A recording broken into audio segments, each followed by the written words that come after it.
Tuesday, December 31st, 2024, the last day of 2024. I hope all of you enjoyed your 2024 year and are looking forward to 2025, which the Green Bay Packers will be the next time they play this season. It will be 2025. They will play at Lambeau Field against the Chicago Bears, which as of the time of this recording between Jacob Morley and myself is to be determined.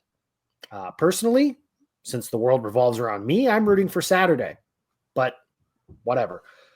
The reality of the situation is the game on Sunday for Green Bay doesn't matter for too terribly much unless you're concerned about seeding, which Jacob Morley and I will talk about tonight. The Packers drop another game against Minnesota. They are now 0-5 against teams with a better record than them this season. They have lost to Detroit by 3. They have lost to Minnesota twice by 2, and they lost to Philadelphia by 5 in the season opener this year. I mean, what more to say than that is that the Packers are 0-5 against teams better than them, and I got bad news for everybody with the playoffs coming up. It's a good problem to have, I suppose, is that you're going to play those because it means you're in the postseason, but you don't get to the playoffs on the ifs and buts or candy and nuts. And I see the people that can butter knife stuff and say, well, you know, if this didn't happen and if Edgerrin Cooper isn't called the lineup offsides, which was an egregious call, by the way, but whatever. If it wasn't that, it would have been something else, right? That's just kind of the trend of these Green Bay Packers. Welcome to the show, everybody. Before I get too deep into this, I am Jacob Westendorf. Again, we are filling in for Andy Herman. And since I am so egregiously and offensively ugly, we had to bring in someone much better looking than I am who happens to share the same name as me. That is Jacob Morley, who is educating your children, coaching your 7th and 8th grade basketball teams, and tonight talking about the Green Bay Packers and getting prepped for Jake. You got 2 guaranteed games left for the Packers. And then you and I will be doing the Green Bay draft guide where we steal content for a living. Mm-hmm. Yeah. Yep. Certainly do. But yeah, man, I mean, you hit the nail on the head there. I mean, this team has lost 5 games to 3 teams by like an average of 4.5 points. I think it's 18 total, you said? I'm not good at math. Yeah. That's and 10 of those 18 came against Detroit the first time. Right. Yeah. And so, yeah, a lot of close games where it came down to, I mean, the last game against Detroit came down to them having to convert a 4th and 1 or whatever, which they did. Mm-hmm. And then it came down to the Vikings having to get a first down, and which they did. And kudos to them. So it's bizarre to me. And it's died down, you know, the day after. People always kind of calm down a little bit on the interwebs. But, man, the wringing of hands on X.com is just, I mean, it's bizarre to me because they can't win these games. They haven't won these games. That doesn't mean they can't. Okay, they've been in pretty much all of these games. They need to start faster. They need to play cleaner. They need to stop shooting themselves in the foot. At this point, like, I'll listen to people say, well, that's who they are because that's what they do. And I agree with that. Mm-hmm. That doesn't mean that has to be who they are in the playoffs. And I will say this too, like who they were. And I know that it gets annoying when we do the whole 2010 thing every single year, but in 2010, the Packers lost a bunch of games like this one where it was like, oh man, they don't win. They lose to Chicago. They lose back-to-back games at home or not back-to-back games at home, but back-to-back overtime games, one at home, one in Washington, where they miss a field goal. And then they lose to New England and they lose to Detroit by 1 score, just down the line. They can flip the switch. That is where I am at with this. By flip the switch, I don't mean like they're holding things back and that the other teams have just been lucky or whatever phrasing it is. But I'm also tired of hearing the phrase fraudulent. Mm-hmm. Whether it's about the Vikings, the Lions, the Chiefs, whomever, and now also about the Packers. If you had to ask me what's my confidence level in Green Bay being able to win a championship, it's not very high. I don't think that's unfair because right now the reality is as we record, Washington is beating Atlanta early in the game. But if Washington wins, Washington controls their own destiny for the 6th seed next week. So that means pretty much no matter what Green Bay does on Saturday or Sunday when they play, they will be ticketed to Philadelphia to play the Eagles in the first round of the playoffs. And Saquon Barkley and, healthy Jalen Hurts and AJ Brown and all those people that the Eagles have. We've seen them before, right? Then they'll have to play one of Detroit or Minnesota. And then if they win that game, an NFC championship game will be probably in either Detroit or Minnesota. That is a very long, arduous, tough road to travel. And if Green Bay loses in the playoffs at some point and says, man, if we had just gotten a game at home, or maybe not that there's any light teams in the playoffs, because Morley, you and I have talked about this pre-show, but I don't think there's any denying it's a quote unquote easier start by having to play Tampa Bay or Atlanta in the first round, or Los Angeles or Seattle in the first round than it would be. I mean, there are people, myself included, that think if every team in the NFC plays their A game as currently constructed, that Philadelphia is the best team in the NFC. I think that is true. If Philly plays their A game against anyone else's A game in the NFC, they're the best team. Now, they don't always do that. And Jalen Hurts, there's certainly some discourse to be had there. But I'd rather face Atlanta or Tampa or something. But if Green Bay doesn't get to do that, it looks like they're not going to be able to. If Green Bay doesn't get to do that, it's going to be their own fault, because they control the outcome. The last thing that you want in the NFL is to have your fate tied to somebody else, right? Needing a win and then somebody else to do something. Green Bay didn't need that to get into the postseason, but now they do need that for seeding purposes. And they need either Atlanta to beat Washington, or next week it'll be, I believe they play Dallas, who's playing with Cooper Rush / Trey Lance and tickets to Cancun after the game's over. So we'll see if that's what happens. But right now it looks like Green Bay's ticketed to Philadelphia for the first round of the playoffs, which, Morley, your take on that is kind of bring it on. Yeah. I mean, what would be sweeter than going through the 3 teams that beat you this year to get to the Super Bowl? Oh, I agree with that. If I could draw it up, you always say that. If you could draw it up, I remember talking storybook type stuff. And I'll say this, you talk about these teams at their peak. What teams can be the best? I don't disagree. I think Philadelphia is probably the most talented roster in the NFL. If everybody's healthy, everything's firing. I think in the NFC, Green Bay would be right behind them. And the caveat to that might be Jordan Love is better than Jalen Hurts when they're playing their best football. Yeah. And in the playoffs, it is set up for quarterbacks. And Jared Goff has had a great year. Sam Darnold has had a great year. Jalen Hurts is a great quarterback, but Jordan Love at his best is better than him. He just is.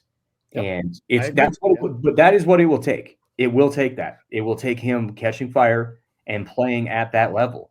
It will take the young receivers to catch the damn ball on third down, and make a play. And you're hard on these receivers sometimes, and I'm hard on these receivers sometimes. Like the 4th down play to Jaden Reed is a tough catch. Jordan said after the game he missed the throw a little bit, but that is a catch you got to make. If you're gonna beat these teams, you have to make that catch. Hits you in the hands, make the catch. Like there was a play later in the game too where I think he was interfered with, and I think he got pushed in the back before the ball got to him. But guess what? The ball hit him right in the hands. You got to come down with that ball. Okay, and they can. That is the whole thing, is they can, and we've seen them do it. But can they do it consistently all together? The thing about this team that I think a lot of people forget is they are still the youngest football team in the NFL. They are a very talented team, and that is why they've won 11 games. They're a very well coached team, and that's why they've won 11 games. But they are still, I think their average age is 25 and a half. That's by really design, mind you. Right. That is by design. That's the next step in their development is, last year was kind of get your feet under you. This year, you're not babies anymore. These guys are young, but they've played a lot of football. Mm-hmm. They're not young by snap standards at all. Nope. So the next step in their evolution is win the big games. Yep. Go beat good teams. And that's TBD. We'll see.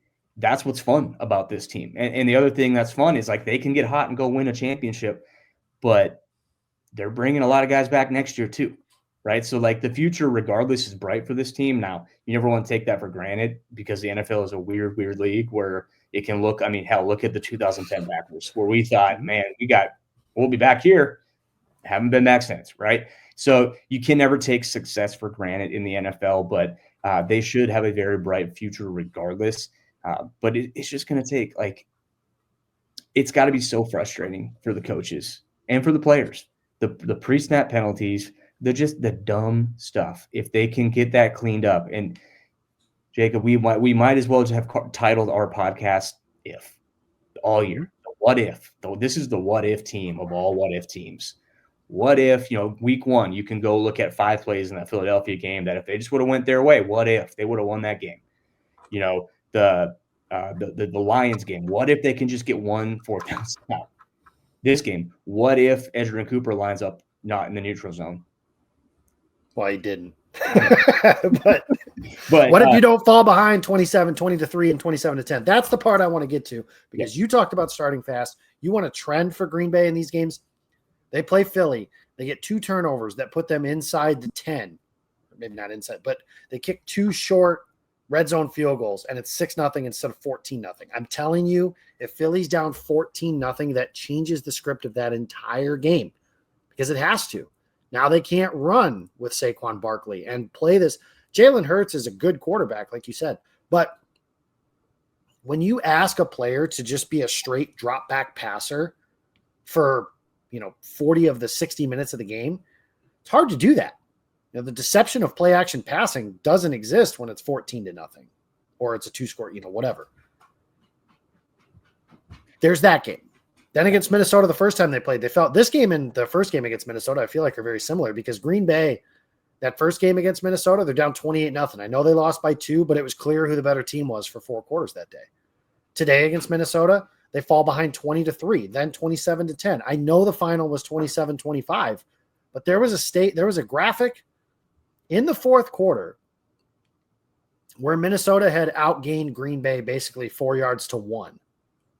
Like, there was no question who the better team was for 4 quarters. And that's the part that is probably the most disappointing, just because this Vikings team is supposed to be a team kind of in transition. Now, their timeline has certainly changed due to Sam Darnold playing well and potentially kind of, what do they call it? Wally Pipping JJ McCarthy, to be determined on that. But that's possible. And that's a whole nother podcast. Right. But Green Bay is supposed to be better than them, right? Detroit was the other team. Like, that was the other team in the NFC this year, especially in the North, where you're like, if you ask people before the season, who's winning the NFC North? Well, probably Green Bay or Detroit. Mm-hmm. And it turns out it's going to be Detroit or Minnesota. We still don't know. And that's going to be an epic showdown on Sunday Night Football next week. Well, I'm assuming Sunday Night Football. That's not official, but it seems obvious that that's what it's going to be, right? So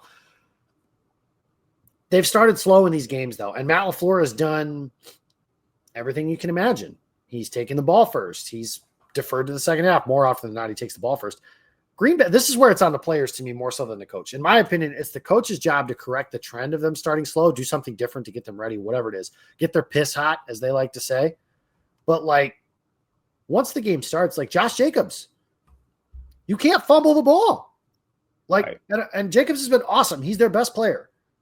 But as we've seen, Jacob Morley, you and I have talked about it, whether in a big game under Matt LaFleur, whether it's Devontae Adams dropping a back shoulder throw, Aaron Rodgers not playing up to his standard, Aaron Jones fumbling. When's the last time Green Bay's best players have played well? San Francisco, sure, Rashawn Gary was awesome for 4 quarters. Game record, didn't matter, they still lost. But it's pretty rare. Super Bowl 2010. I'm dead serious. In a big game where their stars were stars. I mean, Clay Matthews, fumble, forced fumble. 12 MVP. 12 MVP. Jordy played awesome. Gray played awesome. Nick Collins had a pick freaking 6. I mean, like, we have not seen those types of performances since then. That's over a decade ago. You could probably point to some other types of, like, playoff games, but they've had some success in playoff games where guys have played really well. I mean, hell, last year, Jordan and Romeo against Dallas, like, that was unbelievable. And that's, with this team, speaking of Charles Woodson too, and that 2010 team, with this team, I get, and if you remember this story when Mason Crosby was struggling to make kicks, Woodson went up to him and said, "Hey, are you trying to make kicks or are you just making kicks?" And Mason retold that story and how like such a simple thing was just so profound to him, where he's like, you're right, I'm aiming, I'm trying to make kicks when really I'm built for this. Like, I don't need to think this hard about it. I'll just go make a kick. And to me, I think we kind of see some of that with this young Packers team.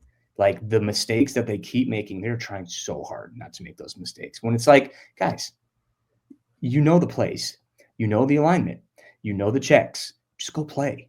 Like last year when this team got hot, when was it? When there's no expectations.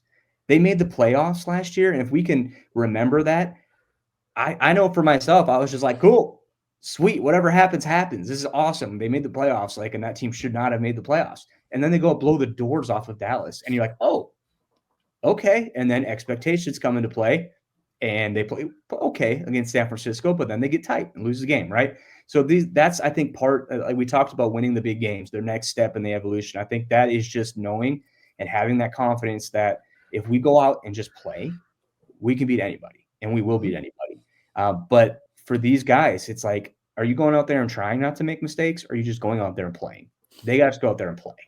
And one guy, I was going to say, one guy that goes out there and you can tell he just plays is 56. Like, yes. Holy crap. Michael Myers, Edgerrin Cooper, which I'm calling him that because he posts a picture of Michael Myers before every game for some reason, which is awesome. I got to ask him about that because what the hell, dude? Like, are you that obsessed with this dude, or what's the? That's his mentality. But man, what Minnesota kept running those toss plays, and they did have some success on them. It was either edge blowing it up, or they would get like 20 yards. It was kind of fun. They only had one. Like Minnesota averaged 3 yards a carry, and a vast majority of that came on Jones had like a 15-yarder. Yeah, and I think if there is a silver lining in this defense being so banged up, it's the fact that Edgerrin Cooper and Jeff Hafley are both Green Bay Packers. And 71 of 72 snaps today for Edgerrin Cooper, and that's something that kind of been almost by necessity, right? Because Hopper's dinged, Quay's not playing. Like, you kind of have to do that. But 4 tackles for loss, like at some point, you just kind of got to live with whatever mental mistake. And we've talked about this all year with Edgerrin Cooper. So, like, this isn't new. But I told a buddy of mine the other day that I'm out of the business of buying Packers jerseys simply because, number one, I will not spend $130 on a shirt just out of principle anymore. I'm too old for that. But if I were in the business, 56 would be at the top of my list. And I will say that as somebody who doesn't own one of a current player right now. So like that's how good he's been. Awesome. He's awesome. How refreshing to have. I mean, he's going to be on pace, and I don't want to put the cart before the horse, but he really is going to be on pace to be the best linebacker in the last 30, 40 years for this team. He has all of the skills that they want. Yeah. He has all the skills they wanted that Quay Walker, frankly, has from a talent perspective, but he has the linebacker instincts to go with him that Walker's had some nice moments. And I said this the other day. I certainly think that the opinions of Walker inside of Lombardi Avenue are drastically different than the ones on Twitter. Mm-hmm. But Walker was playing his best football before he got hurt too. Like, let's make no bones about that. And the other guy that people love to hate on, and I'm guilty of that as well sometimes, is Eric Stokes has sneakily played well for like the last 4 weeks. Now, could that just be because they found other areas they want to pick on? Maybe. I don't know. I want to see it longer than this. But, in your favorite series of movies, Lord of the Rings, Gandalf likes to say, hope is kindled. And that's kind of what I'm feeling with Stokes. Like, we were out. Like, no way this guy comes back. He's, injuries, all that stuff. Like, he's had seems like a great kid, all that stuff, works hard, but injuries sometimes just take guys out. We have to watch, but he's played decent. Like, he's played like a guy that could play in the NFL. And to me, that's like, okay, so is he finally getting his feet back under him again? And what a boost that would be. I don't want to bank on that at all for the Packers. I hope the Packers don't go into this offseason and go, wow, Eric Stokes kind of played well the last half of the year. We don't need a corner. Like, I hope they don't do that. But, 2 guys that have been, greatly criticized on the interwebs, I think, deserve some flowers as well. I think Walker was playing good football when he got hurt, and I think Eric Stokes has been playing better than people have been giving him credit for. He was not the problem versus Minnesota. Let's just say that. Mark Murphy would be proud that he would take his advice of don't be the problem. Yes. Lord of the Rings, 3 movies about people walking. If you don't believe me, ask Randall Graves. But yeah, I think you're right. I mean, Stokes has got, I'll say this. A player is never as bad as Twitter says he is.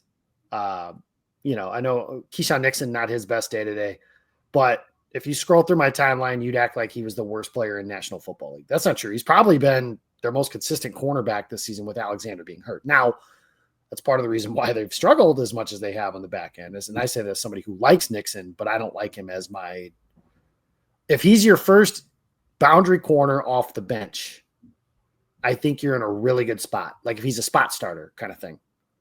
If he's your best guy, you're in a lot of trouble, especially against like these receivers like Justin Jefferson and Jordan Addison. Now, to Jeff Hafley and the secondary's credit to some degree, they didn't hold these guys in check. I'm not trying to make it sound like they were shut down, but Jefferson didn't wreck the game. Addison didn't wreck the game. Like anytime Jair Alexander misses a game against Minnesota, you'd act like Justin Jefferson is going to go for 227 yards and 3 touchdowns. And that's never happened. He really hasn't. He's got one really, really, really good game against Green Bay. That was season opener. Like Eric Stokes' rookie year, right? That was after their what's their face PA announcer was like, like Paul Allen, bum. But like he has not killed. I do have to say, like the older I get, like when I was a kid, I hated Randy Moss, like hated him because he played so well against the Packers. The older I get, you kind of appreciate how good some of these guys are, and like that catch that got wiped out by Jordan Jefferson. Sick. Oh my god! I'm also so happy it got wiped out. Real talent. Like it was funny. I said the two best plays in this game were the Josh Jacobs run through an MF for space touchdown. I don't think that was a hold, but it got called back. And then we had the, whatever it was. What was it that called the Jefferson one back? Was that soft? It was a holding on an offensive lineman. Was that an actual hold, though? I thought the officiating was kind of. I didn't see it. The officiating was spotty. I'm not going to lie to you, Morley. Like when it comes to officiating, I almost consistent. At least I think they were consistently bad, like not great. And that's where I'm saying, like, I basically ignore it because it's just like the low block that they called on Kraft's catch and run, bad call. No. But I'm like, that's just going to even out at some point somewhere else. So then you get the offsides penalty. Now, granted, that actively took points off or put points on the board for Minnesota, but like that one to me is a little bit more egregious because it is a still shot. Sure. Yeah. Oh, yeah. That's different than seeing something at full speed. But there's something else, or the old line of like, one of my least favorite things when Bakhtiari was playing was like, oh, he holds on every play. It's like, well, they could call holding on every single play if they want to, the old Maddenism, if you will. So I don't pay that much attention to officiating. I think blaming refs is for losers. I give Matt LaFleur credit that after the game, he basically said, I disagreed with him, but like, I'm not paid to do that, so on and so forth. And like, the reality is, bottom line is too, Minnesota had bad calls against them. They overcame it and won the game. Well, and I know that the final score of the game was 25-24 if Reichard misses that field goal. But if Reichard misses that field goal, there's so many other things that happen too. Like it's not just simple. Also missed 2 other field goals. What if he makes one of them? You know, I mean, like there's just so many variables that within the game. And that's the problem. We can play the what if game with the Packers forever and ever and ever. And that is the legacy of this team to date. As of December 31st, 2024, the 2024 Packers are the what if team. What if this happened? What if that happened? I think one thing that is underscored today, I am not doing the Packers need a wide receiver one thing, which seems to be the discourse every single time the Packers lose a game. But I will tell you this. If you don't believe that Christian Watson is one of the 4, and it might be underselling it, most important players to Green Bay's offense, you're wrong. Yeah. Like I'm not trying to like, I get it. You guys get annoyed by Trey Watson and their dad, whose name I don't want to butcher, so out of respect, I'm not saying it. But his father, I get it. You guys get annoyed by them defending their son and brother on the internet with mouth breathers that probably say so many worse things to them. And I understand it to some degree. I also understand if that were my brother or son on the field, you're damn right I'm telling these people to shut the hell up. But the reality is this.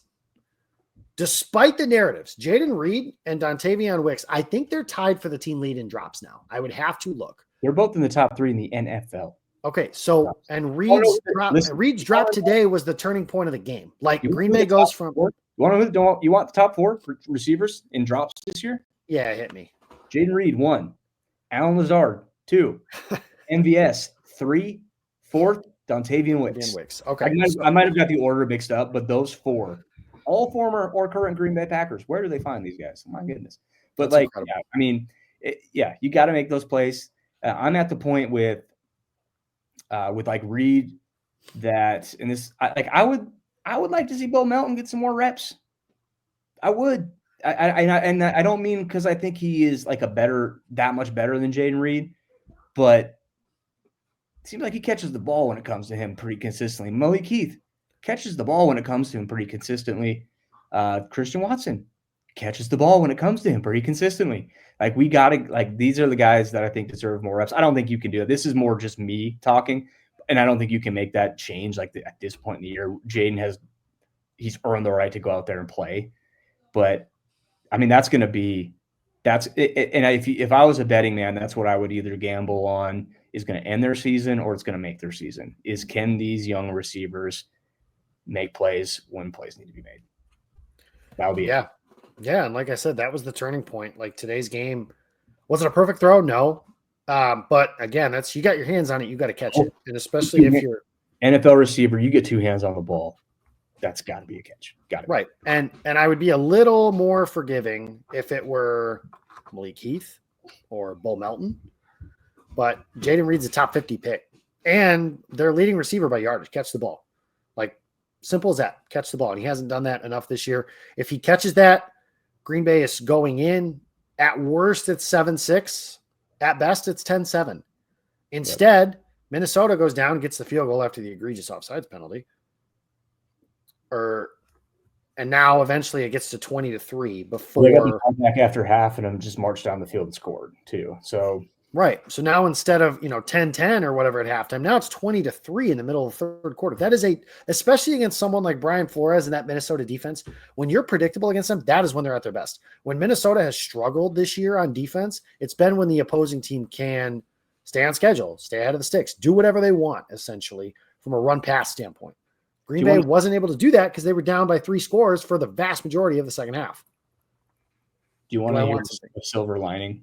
Is it Lord of the Rings related? Because if it is, then no, I don't. And this is a bit of copium, but we lost. So silver lining: if Minnesota loses this game, they've got nothing to play for next week in Detroit. Nothing to play for. Depending on Philadelphia. I don't know. So I might have just blown up my entire theory. I don't know. But either way, the fact that they won means these 2 teams are going to have to go smash each other's faces next week to try to win that game. That is going to be a hard-fought, tough game that Green Bay doesn't really have to do that. I mean, yes, they're going to go in. They're going to want to – it'll be interesting to see what they do. They're going to want to go in and beat Chicago. Well, I'm going to tell you right now, they're going to play. Yeah. They're going to play as if they want to win. I hope they do. I hope they do. I believe in that. I think resting the rest versus rust stuff, I believe that rust is a real thing. I really do. So I hope they play, and healthy players should be playing. I do think if hey, Christian, if your knee is still bothering you, and take another week, whatever. But if you're healthy, if you're feeling good, I think they're going to be on the field. But it's just in any case, even if they do play, I don't know what Chicago is going to bring. You get up 10-0, 14-0 on them. Are they going to fight back? Are they going to want to keep playing? Are they going to be thinking about Cancun? Right? Are they going to be thinking about where can I chant Green Bay sucks this offseason and get everyone hyped up? So that's going to be interesting because that game could be over at halftime. And it could be kind of similar to the Saints game where it was the Packers had the opportunity to make that a boring game because they just beat them they were that much better than them. It has that chance. That's not going to be the case for Detroit or Minnesota next week. And we know when Green Bay's played both those teams twice, those are 2 physical teams who pride themselves on physicality. Green Bay is too. They've just been on the short end of the stick 4 times. Green Bay's not losing. So for anybody that wants to do stuff like that, Green Bay's not losing games because they're being out physical. Like if you're saying that, you're just committed to a narrative from the past. Green Bay's losing for lack of execution. They're not. And I also think that this is something, and this is kind of an off-season podcast, but I think it's a lack of blue chippers. Minnesota, Justin Jefferson, Jordan Addison, and I don't pick that position. Wide receiver one? You talking about they need a wide receiver one? Is that what you just said? No. But on defense, Greenard is a blue chipper. They struck gold with both Van Ginkel and Greenard. And they're made better by Brian Flores, which the Packers are made better by Jeff Hafley. But like, how many blue chippers does Green Bay have on either side of the ball? And this will be Sam Darnold's not a blue chip quarterback. Jordan Love probably isn't either. And that's not a knock. It's just saying, whatever the next one is, like red chips, that's probably what those guys are at this point. But like Green Bay just doesn't have, you go back to that 2010 team, just go back to Nick Collins, Charles Woodson, Clay Matthews, Aaron Rodgers, Greg Jennings. Jamal Williams was playing like a blue chipper in that run. Right. And maybe Green Bay has those players emerge here in the future, but they don't have that now. And that's something that, for as much as we praise Brian Gutekunst, and he deserves it, I'm not saying he needs to be fired. I'm not saying he sucks. I'm not saying anything like that. But when you're kind of swinging and missing or swinging and not fully hitting on first-round picks, that's where some of this starts to show up. And Green Bay, they need their red chip guys to all play well. And the reality is they didn't do that today. And this is an off-season conversation as well. But the thing about Brian Flores is he's been able to build that defense the way he wants it. Right, though he went out and got Van Ginkel and Greener because he said those guys can play really well in my defense. Mm-hmm. What's that going to look like for Hafley this offseason? Yeah, Jeff Hafley got Xavier McKinney because of that. So now he'll probably get some DBs or they got money. They've got money to spend this offseason. So, 3 years ago, going into Jordan Love's starting year, the season that everyone really pointed to as like there's where your window is wide open, there's where you really need to make a run, is going to be next year. Where you can kind of look at the cap situation and say, oh, wow, they're going to have money to spend if some of these young guys can develop, and they have. So it'll be exciting. We're talking like they've already lost in the playoffs, and they have, and they could still go on a run this year and win the damn thing. So who knows? We'll see. We will see. We will see next week. As of right now, like I said, we don't know when the Packers are playing. I was just scrolling to try and see if that would happen. If you want the Eagles and the Lions and the Vikings to all have something to play for next weekend, then you're rooting for San Francisco to have won the game, which would have been last night by the time you're watching this. So you're hoping San Francisco won that game. It's the only way to make it, because then if Philly wins, then actually I don't think Philly can play for the 1 seed now that I mentioned, because one of Detroit or Minnesota is only going to have – I don't know. That would give Detroit a third loss. Minnesota would need a third loss. So I don't know. However that works out. So forget everything I just said. That was great radio. We're out of time for the show. Packers lose 27-25 to the Vikings. Check out us, like, rate, subscribe. That button's right there. Follow the show. It's on Twitter, X, at Packaday Podcast. You can follow me. I'm at Jacob Westorf. You can follow him. He's at Jacob Morley. Appreciate you guys for joining. It's almost playoff time. Chicago, Green Bay, Lambeau Field to close out the regular season. The last time the Packers, in all likelihood, will be at Lambeau Field this season. So if you're going there, make the most of that. Enjoy yourself. Enjoy your family. Enjoy the new year, everybody. Thanks for listening, as always, and we'll see you next time.